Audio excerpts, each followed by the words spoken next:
Hoje vamos falar de saúde, em particular da indústria farmacêutica, mas vamos fazê-lo num formato diferente. Para quem não me conhece, eu sou a Maria Loureiro e faço parte da equipa Cruzamento. E hoje vou entrar nesta conversa com o Daniel e o André. Sejam bem-vindos ao podcast Cruzamento.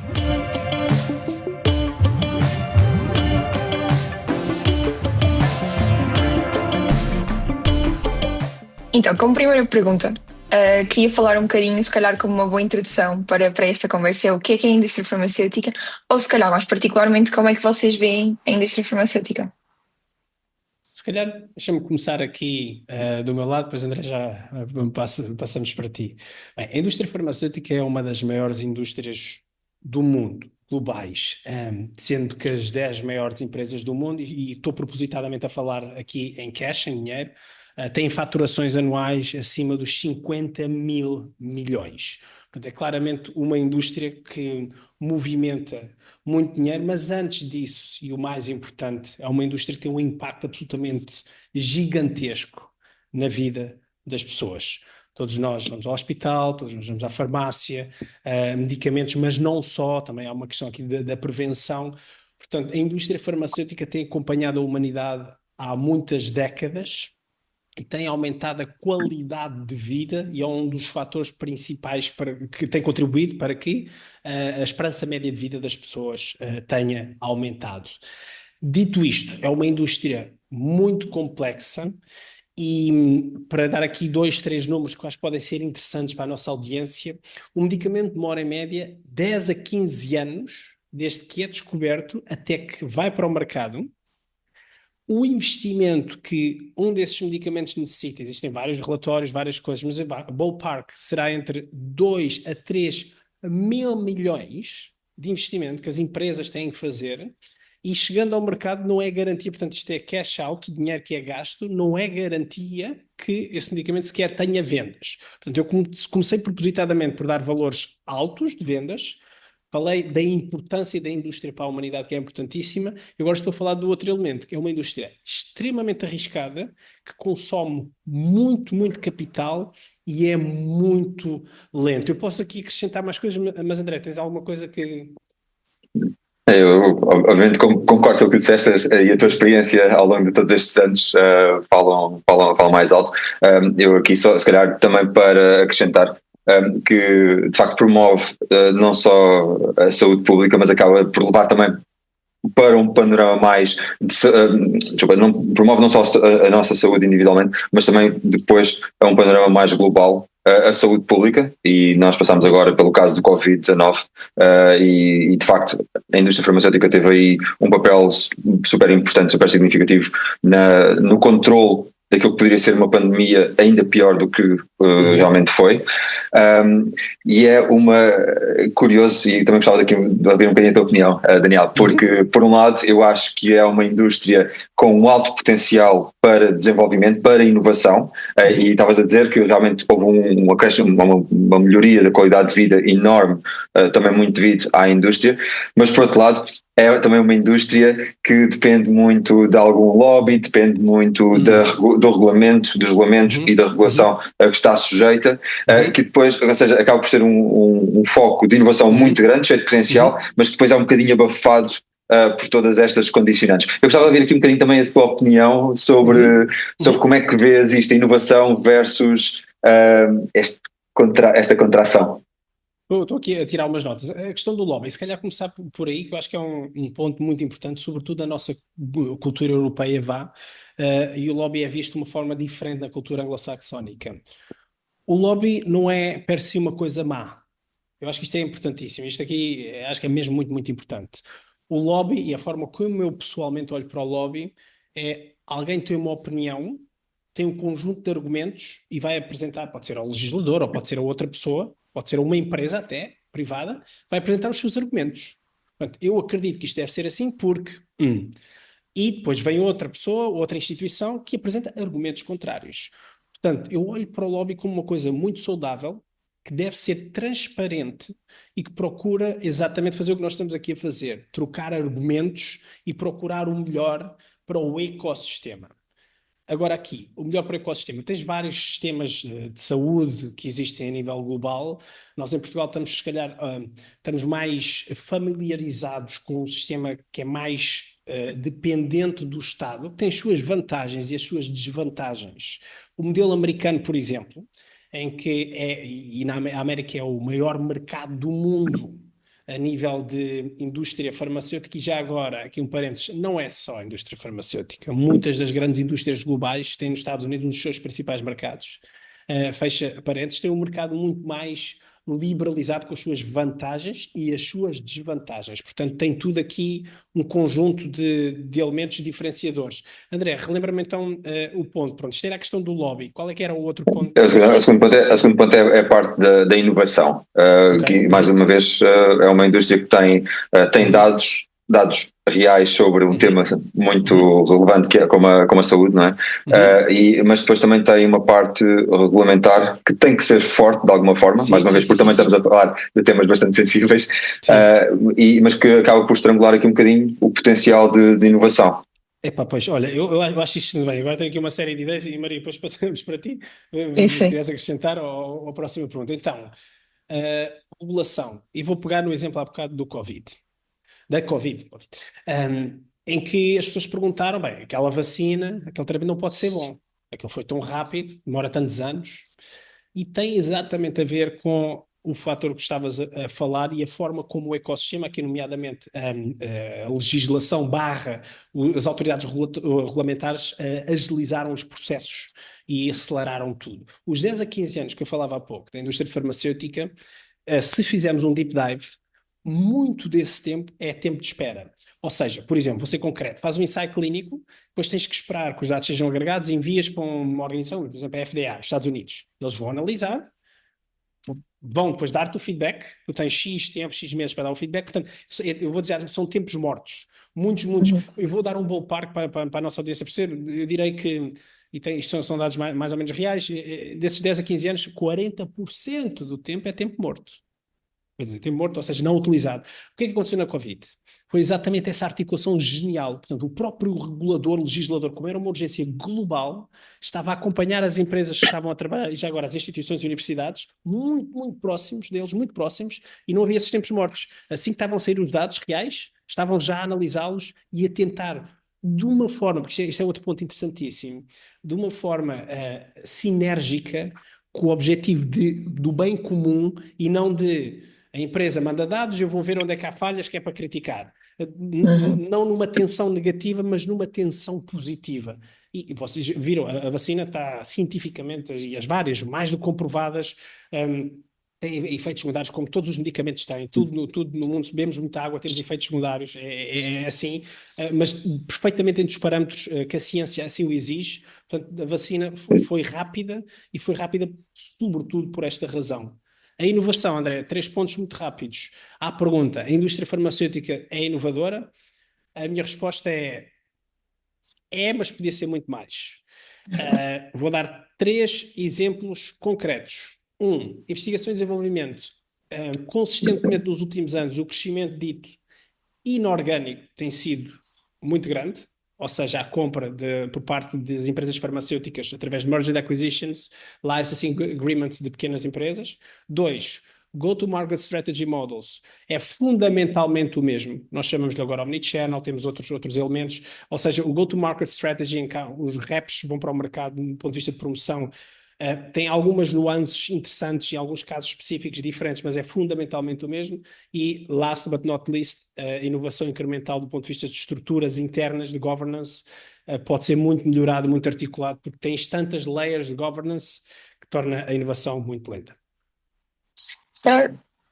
Daniela, obrigada. Uma pergunta que eu gostava de fazer ainda sobre o tópico anterior relativamente ao que se passou com o Covid. Como é que acham que se calhar podíamos ter aprendido mais com isso e podemos aprender mais com isso? Ou seja, nós percebemos que numa vacina em específico e num caso em específico que era uma urgência global e que estava toda a população muito assustada, conseguimos agir mais rapidamente. E claro que isso não é viável para todos, porque se tudo for uma prioridade, nada é uma prioridade, entendemos isso. Mas como é que podemos aprender com o que aconteceu e tentar melhorar e diminuir estes tempos mortos da melhor forma possível e tentar encontrar este equilíbrio, porque vai ser sempre um equilíbrio, não é? Entre a regulamentação e garantir que a vacina tem alguma validade ou o tratamento, o que for, e esta garantir que existe alguma inovação e que existe um tempo reduzido de ida para o mercado que pode salvar muitas vidas. Eu aqui se calhar começar também. Eu acho que houve uma coisa e de alguém que está de alguma forma mais fora da indústria farmacêutica e a observar. Eu acho que aqui houve duas coisas que resultaram. Além de toda a integração do ecossistema, que o Daniel estava a falar há pouco, que eu acho que foi mesmo a peça fundamental. Era um objetivo comum para o qual todos quiseram levar os esforços, e eu acho que aqui acabou por depois também diminuir um bocadinho duas barreiras que eu acho que a indústria farmacêutica acaba por ter. Uma são os interesses comerciais que tem, e obviamente que as organizações têm que ter esses interesses comerciais, e dado o tempo, a duração de cada ensaio clínico, como também o Daniel estava a referir, esses interesses comerciais têm que ser ainda mais protegidos, porque para cada medicamento que sai, muitas outras moléculas acabam por falhar, portanto tem que recuperar estes custos.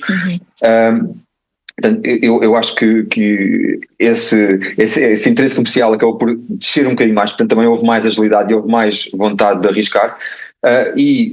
Outro ponto que eu acho também que acabou por tornar um fator positivo foi o que noutros medicamentos, se calhar, onde noutros medicamentos há uma grande dependência dos mercados maiores, e falamos dos Estados Unidos, falamos da Ásia, etc., aqui acabou por haver um bocadinho mais uma dispersão global. O que é que eu quero dizer com isso? O que eu quero dizer com isso é que continua a haver um acesso desigual aos medicamentos, porque todos nos lembramos os países que acabaram por comprar em maior quantidade versus países que, com menos poder, que compraram em menos quantidade, mas essa desigualdade, como era uma pandemia global, acabou mais uma vez por ser uma barreira que acabou por descer um bocadinho mais, e onde todos os players do ecossistema se juntaram para eles próprios quebrarem, porque tinham também algum interesse em levar a vacina mais longe. Portanto, eu, assim, de uma forma resumida, acho que é um objetivo global para todos. Os interesses comerciais estavam lá, mas baixaram um bocadinho, e acabaram por tentar trazer mais equidade de acesso aos medicamentos para o mercado mais global. Interessante. Eu se calhar tenho uma visão ligeiramente diferente. Eu não sei se o acesso foi assim tão igual, e temos vários exemplos, e tu disseste Não isso, foi. exatamente. Não foi, portanto, os grandes players globais acabaram por ser na mesma os mais rápidos. Voltando, os mais rápidos tiveram acesso mais facilitado às vacinas. À tua pergunta, Maria, eu acho que há várias lições que se podem tirar daqui, e são lições poderosas e não são muito complexas. Tem a ver exatamente com a colaboração, e eu acho que se prende muito com essa tensão que existe. Muitas vezes acho que é uma tensão negativa entre as empresas, e agora estamos a falar da indústria farmacêutica, mas podemos falar da indústria tecnológica, em que as empresas procuram inovar, fazer diferente. Sim, precisam de ser controladas e reguladas, mas acho que pode haver aqui uma sinergia muito mais fluida, muito mais positiva, e isso assistiu-se durante o período do Covid. Portanto, o regulador estava a trabalhar hands in hands com as empresas que tinham, naquela altura, as vacinas. E aqui um fator também interessante a acrescentar, e já que estamos a falar da indústria farmacêutica, as próprias empresas produziam, mas tinham capacidade, como era uma urgência tal, as empresas muitas vezes têm capacidade a mais nas fábricas, que é para o caso de haver aumentos de vendas, para o caso de haver um novo produto, e as empresas articularam-se entre elas para produzir vacinas de outras empresas, claro que depois com trocas comerciais, mas ou seja, houve um diálogo muito mais fluido, é aí que eu quero chegar, com o doente sempre no centro. Ou seja, isto eu acho que foi um exemplo absolutamente fenomenal, e a pergunta acho que é muito boa aqui, Maria, porque existem aqui muitas aprendizagens, e porquê é que nós não fazemos sempre assim? Claro que não podemos estar sempre em emergency mode, e há uma fila, mas existe isso, emergency mode, e existe agora espera-se, vamos devagar. Vou terminar já aqui uma coisa. A doença que causa mais mortes a nível mundial são doenças cerebrocardiovasculares. Morrem milhões de pessoas há anos Portanto, estamos a falar de, pronto, alimentação que não é saudável, estilos de vida, tudo mais, e doenças oncológicas. Infelizmente, cada vez mais pessoas estão familiarizadas, têm pessoas próximas. Isto, para mim, é uma urgência absolutamente gritante global também. Sim. Deixa, E acho que. desculpa, Maria, só fazer aqui um comentário rápido que o Daniel falou na indústria, na indústria tecnológica também, e nas empresas tecnológicas também. Eu acho que também tiveram aqui, e se calhar tiveram um bocadinho mais no segundo plano durante toda esta pandemia, mas eu acho que tiveram um papel também muito, muito importante.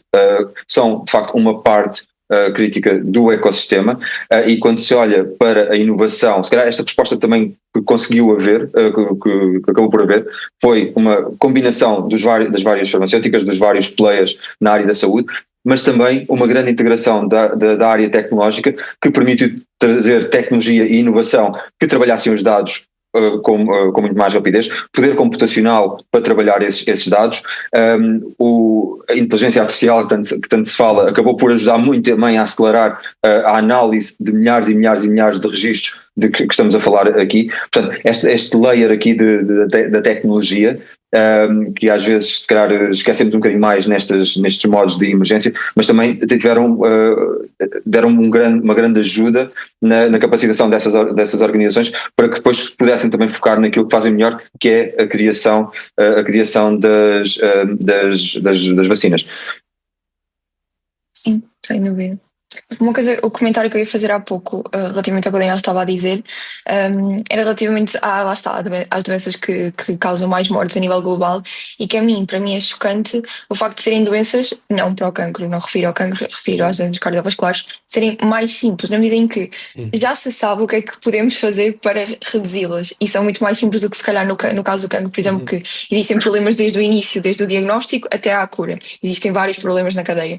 No caso das doenças cardiovasculares, existem muitas doenças que parecem mais simples e que é fácil de diagnosticar e que é mais fácil de prevenir, ou pelo menos sabemos o que fazer, e que ainda assim estamos tão longe disso e continuamos a ter tantos problemas com isso. Mas se calhar uma pergunta que eu gostaria de fazer: vocês falaram os dois na equidade e no acesso aos cuidados de saúde a nível global. Sabemos que existem problemas em diferentes países e neste acesso. Claro que o poder económico de cada país afeta imenso isso, e se calhar países com menos poder económico, claro que vão ter menos acesso à saúde, mas qual é que acham que tem sido a evolução da indústria farmacêutica neste sentido? Qual é que vão ser os próximos passos e que próximos passos é que deveriam acontecer para conseguirmos melhorar um bocadinho isto e levar a saúde a mais pessoas espalhadas pelo globo, independentemente do seu poder económico? Então, se calhar, deixa-me começar aqui, Maria. Eu acho que aqui um ponto importante. Pronto, nós estamos agora, o tópico é à volta da indústria farmacêutica, mas deixa-me meter aqui um número em cima da mesa para estarmos todos assim claros. O budget, o orçamento do Sistema Nacional de Saúde, o SNS em Portugal, da saúde em Portugal, vou pôr assim mais genérico, apenas, até menos de 20% vai para medicamentos. Ou seja, eu acho que isto é muito, muito importante. Nós estamos, quando falamos em indústria farmacêutica, é uma parte pequena de saúde. Portanto, a saúde é muito mais do que isso.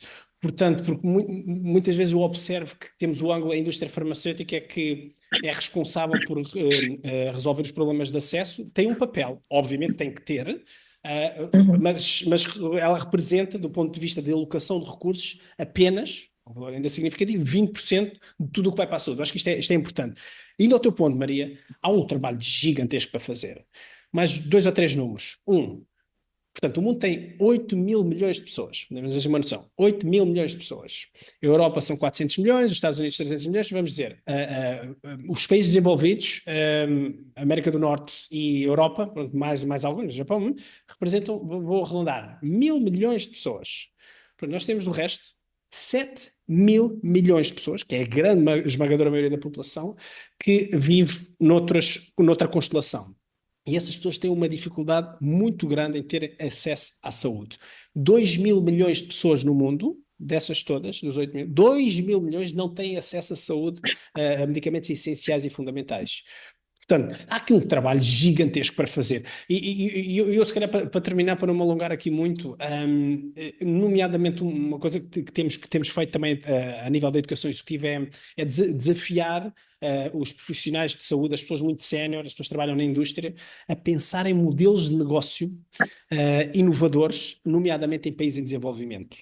A indústria farmacêutica, neste caso os tais 20%, a indústria farmacêutica em si tem um modelo muito tradicional, mas é possível fazer diferente. Nós temos vários exemplos no mundo em que é possível melhorar o acesso, neste caso aos medicamentos, à saúde, através de modelos inovadores em países em desenvolvimento, e vou acrescentar aqui uma coisa importante para finalizar. Modelos esses que têm, na minha visão, de ser sustentáveis financeiramente. Quando existem crises, isso é todo um outro, a filantropia é toda uma outra discussão que é importantíssima, eu não estou a tirá-la da mesa, eu estou a dizer, para que as empresas realmente tenham um incentivo e investam, têm que pensar em modelos economicamente sustentáveis, e isso é possível, há vários casos no mundo inteiro, Healthy Family, por exemplo, na Índia. Sim, eu ia perguntar, consegues dar um exemplo de um desses modelos financeiros? Eu concordo plenamente com essa questão, tem que ser financeiramente sustentável, de outra forma é impossível, com doações e com dinheiro vindo desses países não faz sentido. Consegues dar um exemplo de um desses casos de sucesso? Vou exemplificar um modelo, de forma resumida. A Índia tem 1,4 mil milhões de pessoas. A Europa são 400 milhões. Temos assim uma ideia da escala. Um país absolutamente gigantesco. E o modelo de negócio deles já providenciou acesso à saúde a mais de 80 milhões de indianos em zonas rurais. Portanto, é um número absolutamente gigantesco. O que é que eles fizeram? De uma forma simples. O modelo funciona em que tem, da seguinte forma, eles vão às aldeias, às vilas, em que vão educar a população nas tais doenças cardiovasculares, coisas mais básicas, mais essenciais, dizer-lhes que pode existir isto, criar awareness. E depois depende das aldeias, depende do modelo, mas imagina, vou operacionalizar. Passada uma semana, vem um médico com vários tipos de medicamentos genéricos, portanto, mais baratos e com o affordable price, de várias empresas, e o médico depois vai prescrevendo de acordo com as necessidades da população. Portanto, eram populações, estamos a falar de milhões de pessoas, que antigamente tinham zero acesso, porque nem sabiam que tinham um problema, nem sabiam que tinham um desafio, e de repente passam a ter acesso através deste mecanismo. Este modelo per si que eu estou a falar concretamente fez break-even, portanto começou a dar a lucro, passar 3 anos. 3 anos. Bom, obrigada. André. Eu acho que está tudo dito. O que eu se calhar aqui ia acrescentar é, e olhando se calhar um bocadinho mais a nível micro, eu acho que a inovação pode ter pode ter um papel muito, muito fundamental aí. Eu dou sempre o exemplo de coisas tão simples como a teleconsulta, né? E nós estamos a falar aqui na Índia, por exemplo, que é um país muito, muito grande, mas se olharmos para Portugal, o acesso também definitivamente não é igual, não é? E estamos a falar de às vezes pessoas terem que fazer 200 ou 300 quilómetros para chegar ao hospital mais perto, e coisas tão simples como a teleconsulta num país em que a infraestrutura até acaba por estar bem distribuída, pode ajudar muito, não só na poupança de custos para as entidades da saúde, mas também providenciar esse acesso à saúde de uma forma muito mais igualitária. Aqui, uma coisa que eu acho que é fundamental, e isto seja a nível global ou seja a nível nacional, é haver uma estratégia sustentável, como vocês disseram, mas também coordenada e a longo prazo. Eu acho que ainda acaba por ser também uma grande barreira. Há muitos problemas para resolver, há uma longa jornada para fazer, não se pode priorizar tudo, mas de certa forma, e quando se começa a falar a nível de países, e tendo Portugal como exemplo, eu acho que não se pode olhar para o SNS em ciclos de 2, 3, 4 anos, tem que se olhar em ciclos maiores, e tem que se definir estratégias nesses ciclos maiores, e tem que se manter continuidade e sustentabilidade desses ciclos. Depois, um ponto que eu aqui vou pôr um bocadinho o meu chapéu mais inocente e de esperança, é que todos nós acabamos por ser pacientes, todos nós acabamos por ser utilizadores dos sistemas de saúde. Portanto, eu acho que de alguma forma, e eu aqui falo com o meu chapéu de patient advocate de doenças raras, por exemplo, acho que de alguma forma a sociedade dos pacientes tem que se juntar também para tentar ter uma voz mais ativa. Não vale a pena dizer que as urgências estão fechadas, olha que chatice, isto é mau, isto não funciona. Não é só isso. Há problemas graves, há problemas estruturais que têm que ser resolvidos, mas nós, enquanto pacientes, temos que arranjar formas também de apresentar soluções, seja através de associações, seja através de grupos de pacientes, seja de que forma for, seja individualmente, mas tem que ser de uma forma positiva, construtiva e a apresentar soluções e a querer, sobretudo, envolver-nos a participar ativamente nessas soluções também. Será aqui um bocadinho a minha mensagem, um bocadinho de esperança, é que isto cada vez começa a acontecer, porque eu acho que o Daniel também referiu isso, o paciente no centro. Eu acho que cada vez mais o paciente está a ter essa posição de estar no centro, mas precisamos de facto de querer estar no centro e de fazer algo para justificar estarmos no centro da conversa. Sim, sim, faz todo sentido. Daniel, não sei se queres comentar alguma coisa. Eu estou aqui só mindful também do tempo. Sim, o que o André disse faz absoluto sentido e aqui articular com umas notícias assim mais recentes, a figura do CEO do SNS pretendia exatamente alavancar essa continuidade. Uhum. Não resultou, até ver, não resultou.